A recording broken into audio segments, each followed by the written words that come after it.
Halo semuanya, ketemu lagi dengan saya Putri Santika di mata kuliah Produksi Benih Hasil In Vitro. Nah, kali ini adik-adik kita akan belajar mengenai synthetic seed atau dalam bahasa Indonesianya adalah benih sintetis. Nah, mungkin kebanyakan dari kalian baru pertama kali ini mendengar ya istilah ini karena memang di Indonesia tidak begitu diperkenalkan begitu, baru-baru ini saja. Tapi kita akan coba untuk mempelajari hari ini begitu ya. Dan mudah-mudahan apapun yang kalian pelajari hari ini bisa bermanfaat untuk kalian di masa mendatang. Amin. Baik, akan kita mulai dengan lingkup materi ya Dedek. Nah, jadi nanti kita akan belajar mengenai pengertian dan konsep benih sintetis. Kalian harus kenal dulu ya sebelum bisa belajar. Kemudian kenapa sih benih sintetis itu dikembangkan gitu ya. Jadi kita akan belajar mengenai latar belakangnya. Kemudian kita belajar juga mengenai prosedur produksinya. Lalu kita akan belajar mengenai kelebihan dan keterbatasan ya, atau kekurangan dari benih sintetis ini. Dan yang terakhir adalah untuk apa benih sintetis ini bisa dimanfaatkan, begitu. Nah, pengertian dan konsep benih sintetis Adik-adik. Apakah dari kata benih sintetis sendiri Adik-adik sudah terbayang seperti apa itu benih sintetis? Nah, kata orang satu gambar itu berjuta makna ya. Jadi saya tampilkan saja gambarnya Dedek. Benih sintetis realnya bentuknya adalah seperti ini. Ya, jadi seperti Dedek lihat ini bentuknya seperti telur kodok begitu ya. Jadi di dalam ini ada katakanlah embrionya begitu. Kemudian dia dikelilingi oleh endosperm tiruan dan kulit benih tiruan. Kebetulan ini adalah foto yang saya ambil sendiri ketika saya mengerjakan tesis saya waktu S2. Judul tesis saya adalah mengenai benih sintetis. Nah, ini kalau dilihat dari dekat Adik-adik ya, bentuknya seperti ini. Jadi diameternya mungkin kira-kira kurang dari 1 cm. Jadi setelah melihat gambar tadi, kira-kira tahu benih sintetis itu apa secara definisi? Jadi benih sintetis atau benih artificial, ada juga yang bilang benih artificial ya, adalah tiruan dari benih alami yang terdiri dari embrio somatis yang dibungkus oleh endosperm atau cadangan makanan tiruan dan kulit benih tiruan. Nah, kalau kita lihat struktur benih asli ya, benih zigotis seperti ini. Simpelnya ya, kita punya embrio di dalam, kemudian kita punya kotiledon yang sebagai cadangan makanan, kemudian kita punya seed coat atau kulit benih. Nah, ini adalah struktur kalau digambarkan ya dari benih sintetis. Jadi di dalam kita punya propagul ya istilahnya ya, sesuatu yang bisa kita tumbuhkan nanti. Kemudian kita punya endosperm yang tiruan dan kita juga punya kulit benih tiruan. Tetapi memang di sini definisinya adalah embrio somatis yang dibungkus oleh endosperm. Padahal Dede, karena perkembangan ilmu pengetahuan, pengembangan penelitian, ternyata selain embrio somatis juga bisa digunakan bagian pucuknya atau protoform-like bodies. Kalau pada anggrek ya, Dede kan sudah belajar anggrek ya. Jadi kalau Dede belajar anggrek kan ada stage-stage-nya ya anggrek itu ya. Jadi pada saat dia mengalami stage PLB atau protoform-like bodies, itu juga bisa dienkapsulasi untuk dijadikan benih sintetis. Nah, sekarang apa itu embrio somatis, Adik-adik? Harusnya sih semester lalu sudah dipelajari ya tentang somatic embryogenesis, tapi mungkin akan saya ulangi lagi sedikit. Jadi, embrio somatis adalah struktur bipolar yang diproduksi dari sel somatis, Adik-adik. Sel somatis artinya adalah sel tubuh, bukan sel kelamin ya. Karena embrio kan rata-rata diproduksi dari polinasi ya, dari penggabungan antara gamet jantan dan gamet betina hingga menjadi zigot begitu. Nah, kalau yang dari sel somatis ini dia tidak dari zigot, tapi dari sel tubuh yang menyerupai embrio zigotis dan dapat memproduksi tunas dan akar secara bersamaan. Nah, itulah kenapa dikatakan bipolar Adik-adik ya. Bipolar itu artinya adalah punya dua sumbu begitu. Nah, kalau pucuk kan Adik-adik kan suka pernah nanam mungkin ya di kuljar, tanam pucuk, tumbuhnya ke atas dulu kan, pucuk dulu, baru nanti lama-lama berakar. Sementara kalau embrio somatis itu dia bisa berpucuk dan berakar pada saat yang sama. Jadi mirip seperti benih begitu. Nah, ini adalah embriosomatis adik-adik. Kita lihat stage-nya, ini adalah stage-nya atau tahap perkembangannya begitu. Nah, pada akhirnya embriosomatis ini akan berbentuk seperti ini.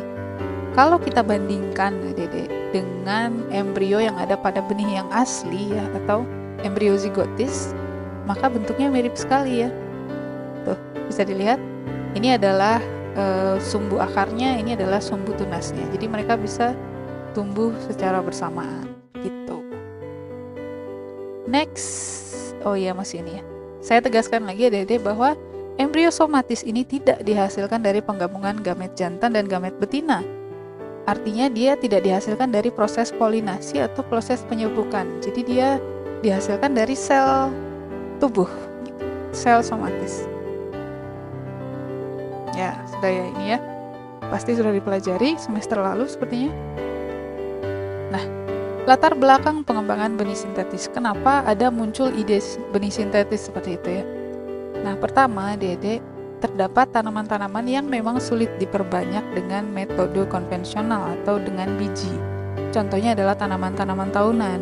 Kenapa? Karena dia lama dan biasanya secara genetik tidak seragam karena kita kadang tidak tahu siapa polennya dari mana begitu datangnya. Begitu. Makanya tanaman-tanaman tahunan ini biasanya dikembangbiakan dengan vegetatif. Atau ada ukuran benih yang sangat kecil seperti kita tahu ya, anggrek begitu. Vanili itu ukuran benihnya sangat kecil sehingga sulit untuk dilakukan metode konvensional. Atau benih yang tidak memiliki endosperm sama seperti anggrek ya. Atau tanaman-tanaman yang triploid, itu dia punya daya kecambahnya lebih rendah daripada tanaman biasanya. Nah, ini semua sebetulnya kan bisa dijawab dengan kultur jaringan ya Dede ya. Kenapa nggak kultur jaringan biasa aja? Kenapa harus benih sintetis gitu? Ternyata kultur jaringan juga ya punya kelemahan ya Dede ya. Jadi sulit untuk dikembangkan dalam industri. Bukan tidak bisa ya, tapi agak sulit. Kenapa? Pertama, karena sulit dan mahalnya proses distribusi ya Dede. Bandingkan adik-adik punya benih tomat 1 pack kecil dengan adik-adik harus mengirim botol-botol planlet gitu. Itu pasti akan lebih sulit mengirim yang dalam bentuk botol-botol adik-adik. Sulit proses distribusinya. Kemudian dia harus diaklimatisasi dulu sebelum ditanam di lahan. Nah, target dari si benih sintetis ini nantinya adalah sama dengan benih zigotis pada umumnya adik-adik. Jadi bisa kita langsung tanam di tanah tanpa harus diaklimatisasi gitu. Kemudian sulit untuk dilakukan dalam skala industri atau skala besar. Karena tetap saja adik-adik, meskipun kita punya bisnis kultur jaringan ya, tapi kita perlu orang banyak karena yang namanya persiapan planlet, subkultur dan lain-lain itu harus menggunakan tenaga manusia adik-adik, tenaga orang. Begitu. Sehingga banyaklah yang berpikiran untuk mengatasi hal-hal ini, kita buatlah konsep benih sintetis gitu. Jadi ini baru ada sekitar tahun 90-an akhir adik-adik. Baru pertama kali diteliti. Nah, sekarang kita belajar mengenai prosedur produksinya adik-adik. Bagaimana cara memproduksinya. Nah, kita kan tadi sudah kenalan dengan strukturnya ya adik-adik. Ini ada embrionya atau PLB atau pucuk juga bisa atau anything yang bisa tumbuh adik-adik ya. Kemudian kita punya endosperm tiluan dan kulit tiruan. Nah, dari apa endosperm dan kulit tiruannya ini dibuat? Nah, kita akan bicara tentang itu, adik-adik. Endospermnya dan kulitnya itu dibuat dari media kultur jaringan, adik-adik. Biasanya sih media MS ya, karena memang media MS ini adalah media base. Jadi rata-rata sih cocok untuk banyak tanaman gitu. Yang tentu saja di dalamnya ada nutrisi ya. Itulah kenapa ini disebut dengan cadangan makanan tiruan. Di dalamnya ada nutrisi. Lalu bagaimana dia bisa berbentuk bulat-bulat seperti itu? Kita tambahkan yang namanya alginate, adik-adik. Kalau media kultur jaringan biasa kan kita pakai agar ya. Kalau agar kan kita tahu sendiri bentuknya seperti itu. Alginate ini adalah senyawa yang terbuat dari ekstrak rumput laut yang mirip seperti agar ya. Yang apabila dicampurkan dengan air akan berbentuk cairan kental. Gini, adik-adik, cairannya seperti ini, mirip seperti mirip seperti ingus begitu. Nah, tetapi ketika dia seperti ini adik-adik, ketika dia bereaksi dengan kalsium klorida, dia akan berbentuk seperti jelly, berubah bentuk adik-adik. Jadi kalau agar itu kan kita harus panaskan ya adik-adik ya, panaskan lalu kita dinginkan baru dia memadat. Sementara kalau alginate itu kita tidak perlu panaskan supaya dia bisa memadat adik-adik. Cukup dengan reaksikan dengan kalsium klorida, begitu. Itulah kenapa alginate yang dipakai. Mengapa menurut adik-adik kita tidak memakai agar untuk endosperm tiruannya? Itu dia tadi alasannya ya, karena agar itu memerlukan panas adik-adik. Dia dalam kondisi cair apabila dipanaskan. Bayangkan kalau dalam kondisi panas seperti itu, kita kemudian masukkan embrio somatisnya atau pucuknya begitu langsung pss, ya nanti malah jadi matang gitu ya. Nah ini adalah alasannya adik-adik, karena alginate tidak memerlukan panas untuk bisa menjadi tekstur jelly begitu. Nah, ini adalah prosedurnya. Kalau prosedur ini sebetulnya adalah prosedur yang saya lakukan waktu saya tesis dulu. Saya tidak menggunakan embrio somatis, adik-adik, saya menggunakan pucuk yang steril gitu, dari semangka triploid waktu itu. Jadi cara saya waktu itu begini. Saya punya benih semangka triploid. Kemudian biasa saya sterilisasi. Kemudian setelah saya sterilisasi, saya tanam di MS0, kemudian dia berkecambah pada media MS0, tetapi dalam kondisi sudah steril. Kemudian, nanti kalau sudah keluar pucuk adik-adik, seperti ini, akan saya panen pucuknya, lalu saya potong, kira-kira ukurannya 3-5 mm, kecil sekali ya, 3-5 mm. Kemudian, saya kan sebelumnya sudah buat 3% alginate. Si pucuk-pucuk ini kemudian saya masukkan ke dalam media alginate saya.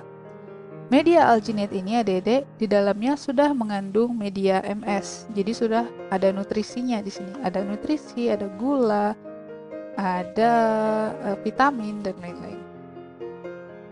Kemudian mereka dipipet adik-adik sekitar 130 mikroliter adik-adik dan langsung dicemplungkan ke dalam larutan kalsium klorida dan didiamkan selama 30 menit yang akhirnya akan menjadi seperti ini ya Dedek. Tuh bisa lihat kan yang tadinya strukturnya cairan kental begini, kemudian ketika sudah dimasukkan ke dalam kalsium chloride dia menjadi bulatan-bulatan seperti ini ya Dedek. Untuk lebih jelasnya mari kita lihat video saya waktu membuat ini ya.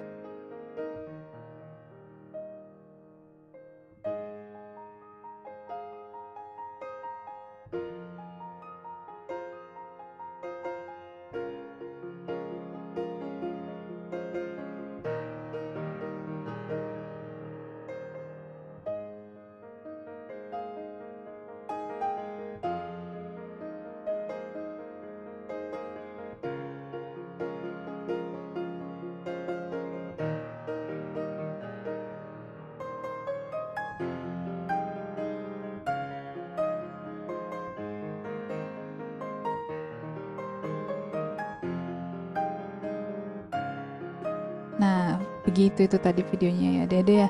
Kemarin ada yang tanya selewat saya lihat, Bu, apakah memang bisa selalu berbentuk bulat-bulat sintetik seed ini? Itu sebetulnya tergantung dari pertama kualitas dari alginate yang adik-adik pakai ya, dan konsentrasi dari alginate dan konsentrasi dari kalsium chloride-nya. Begini. Jadi semakin tinggi kalsium chloride dan alginate-nya konsentrasinya, maka bentuknya akan semakin firm adik-adik ya, semakin bulat. Nah, tetapi drawbacks-nya adalah atau kekurangannya adalah ketika dia terlalu keras adik-adik, maka embrio yang di dalam pun akan sulit untuk keluar. Tetapi kalau dia terlalu lunak, maka dia tidak akan berbentuk bulat. Kalau misalnya kita turunkan konsentrasi alginate-nya atau misalnya kualitas dari alginate yang kita beli tidak bagus atau sudah lama begitu, biasanya memang ini tidak berbentuk bulat adik-adik. Biasanya agak lonjong-lonjong atau ada ekornya begitu. Next adalah kelebihan dan keterbatasan dari benih sintetis. Pertama kita bicara kelebihan dulu ya Dede ya. Jadi kelebihannya benih sintetis ini dapat diproduksi tanpa mengenal musim, bahkan ketika tanaman induknya belum dapat berbiji. Misalnya gini ya, Dede punya pohon durian. Adik-adik pengen jual bijinya, Tapi dia pohon duriannya tuh masih kecil ya Dede ya, belum berbuah begitu. Gimana kita bisa jual bijinya? Adik-adik cukup nanti isolasi bagiannya, nanti kita pakai kultur jaringan, entah mungkin somatik embrionya yang kita pakai atau pucuknya yang kita pakai, itu bisa kita buat sebagai benih sintetis. Dan itu all year round adik-adik, tanpa mengenal musim. Mudah dalam transportasi dan distribusi dibandingkan dengan tadi ya yang kultur jaringan yang menggunakan botol-botol kultur, begitu bayangkan. Jadi kalau dalam kondisi kecil seperti itu, kita packingnya akan bisa lebih mudah. Kemudian dapat diproduksi secara massal ya Dede, menggunakan mesin. Nah dulu ada teman saya yang juga penelitian sintetik seed ini, dia fokus kepada bagaimana merancang alat untuk membuat benih sintetis secara otomatis. Dapat ditanam dengan mesin transplanter. Nah mungkin ini memang agak luar negeri dikit ya, karena memang di luar negeri ya Dede, lahan itu rata-rata luas sekali ya. Petani itu punya lahan itu luas sekali. Jadi jarang sekali mereka menanam menggunakan tangan seperti ini. Jadi kalau misalnya lihat di TV atau di YouTube, kebun jagung di Amerika seperti apa luasnya Dede. Kalau misalnya kita pakai planlet kultur jaringan, maka akan sulit digunakan mesin transplanter. Begitu. Kalau bentuknya sudah bulat-bulat menyerupai biji, maka akan lebih gampang menggunakan mesin. Begitu. Kemudian bebas patogen sudah jelas. Biaya produksinya lebih murah daripada kultur jaringan pada umumnya, Dede. Karena apa? Karena kita tidak melakukan perawatan lama ya, Dede ya. Sementara, Dede, benih sintetis ini punya keterbatasan atau punya kelemahan. Yang pertama adalah dia tidak memiliki masa dormansi. Adik-adik kan baru belajar dari saya fisiologi benih ya, baru-baru ini tentang masa dormansi. Saya sudah jelaskan bahwa masa dormansi ini memiliki keuntungan. Artinya kita bisa menyimpan benih itu dalam waktu yang cukup lama begitu. Ketika benih ini tidak memiliki masa dormansi, maka dia akan terus selalu tumbuh, adik-adik. Nah, begitu. Kemudian sulit untuk menanam benih di tanah langsung secara ex vitro. Kenapa? Itu juga saya tanyakan kemarin ya. Dan jawabannya luar biasa bagus-bagus dan betul jawabannya. Karena apa? Karena si endosperm buatan tadi mengandung nutrisi dan gula, Dede. Apabila kita langsung tanam di tanah tanpa ada perlakuan apapun sebelumnya, maka otomatis nanti akan kontaminasi gitu. Ini makanya kedua masalah ini masih dalam proses penelitian, termasuk penelitian yang saya lakukan juga ketika saya S2 dulu. Ini memang keterbatasan, tapi kita harus selalu optimis ya dengan masa depan. Menurut adik-adik gimana caranya? Bagaimana caranya supaya benih ini memiliki masa dormansi, dan bagaimana caranya ditanam langsung secara ex vitro? Mungkin kalian punya lebih banyak fresh idea ya dibanding saya. Nah, ini yang saya lakukan kemarin adik-adik. Ini medianya namanya adalah vermiculite. Ini adalah benih sintetis semangka yang sudah tumbuh, berkecambah istilahnya begitu ya. Jadi bisa dilihat ini adalah sisa-sisa benih sintetisnya. Kemudian ini tanaman semangka yang mulai menjadi tanaman. Tapi ini dalam kondisi in vitro, Dede. Nah, ketika saya tanam ex vitro, Dede, jadinya adalah seperti ini. Lihat di sini ya, benih sintetisnya memang masih bertahan ya, Dede. Dia tidak terserang, tapi lihat sekelilingnya sudah mulai ditumbuhi jamur, Dede. Saya sudah laksanakan berbagai cara sebetulnya, sampai saya masukkan juga fungisida, bakterisida ke dalam media dan endospermnya. Kemudian saya juga punya namanya plant preservative mixture yang bisa mencegah mikroba-mikroba untuk tumbuh, tapi tetap ada kontaminasi seperti ini. Oke, sekarang pemanfaatan benih sintetis, Dede. Untuk apa benih sintetis itu dimanfaatkan? Ada 3 sebetulnya yang ingin saya garis bawahi. Pertama adalah kita bisa gunakan sebagai alternatif dari benih zigotik atau benih asli ya, Dede. Kenapa kita perlu alternatif, Dede? Karena kita sekarang ada dalam kondisi yang tidak menentu, Dede ya. Kalau benih asli itu otomatis kita biasanya tanam di lapang gitu ya. Sementara kalau benih sintetis kita bisa produksi benih di dalam gedung. Kemudian sebagai alternatif dari planet kultur jaringan karena proses distribusinya yang agak repot tadi begitu ya. Kemudian adalah untuk germplasm preservation atau penyimpanan plasma nutfah. Nah, untuk alternatif benih zigotik sendiri, ini memang tadi seperti yang saya ceritakan bahwa ini perlu penelitian lebih lanjut. Tetapi ini memang adalah target utama dari seluruh penelitian benih sintetis yang ada. Target utamanya adalah dapat ditanam langsung secara ex vitro.